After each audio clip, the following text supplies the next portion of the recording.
प्रताप सिंह जी ने बनवाया था और उस समय की ये बहुत तगड़ी संपत्ति थी। और इसके अंदर जो जो उन्होंने बनवाई थी, मेरे दाहिनी तरफ रानी का महल है और हम जहाँ पर खड़े हैं वो राजा का महल है।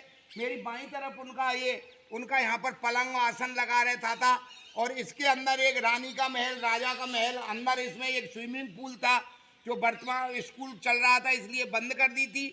और इसके मेरे सामने ये जो है वो कचहरी थी।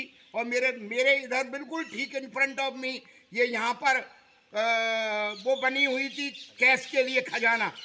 और कैश के लिए खजाना ये कचहरी थी, इसमें राजा की कचहरी चलती थी और यहीं से पूरा शासन चलता था। और ऐसा कहते हैं कि राजा के समय में तो भरतपुर जाने के लिए भी रास्ता था, खजाने से ही जाता। हाँ, खजाने से ही व्यक्ति आता जाता था। और जो कचहरी थी वहां से राजा रानी दोनों गढ़वाले हनुमान के दर्शन करते थे और सफेद महल के दर्शन करते थे। सफेद महल का भी उन्होंने ही निर्माण कराया था। ये लखनऊ से वो नक्शा लेके आए थे सफेद महल का। और उसके सामने 16 बीघे की फुलवाड़ी थी। हाँ, और एक पूर्व सरकार वसुंधरा जी की थी, उन्होंने एक रूट चार्ट दिया था भारत का। और विदेशी जो पर्यटक आता है वो आगरा ताजमहल और लाल किला देखते हुए भरतपुर फतेहपुर सीकरी आता था दरगाह देखने।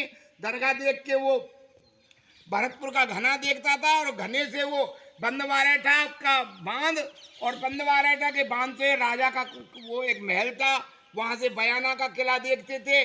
और बयाना के किला देखते हुए, वेर के किले को देखते हुए पर्यटक स्वदेशी और विदेशी वो यहाँ से जयपुर जाते थे। इस तरह की पूर्व सरकार की योजना थी। और केंद्र सरकार ने उनके लिए ये पैसा दिया था अलग से। वर्तमान में जो सरकार आ गई उसने इस तरह का कोई ध्यान नहीं दिया।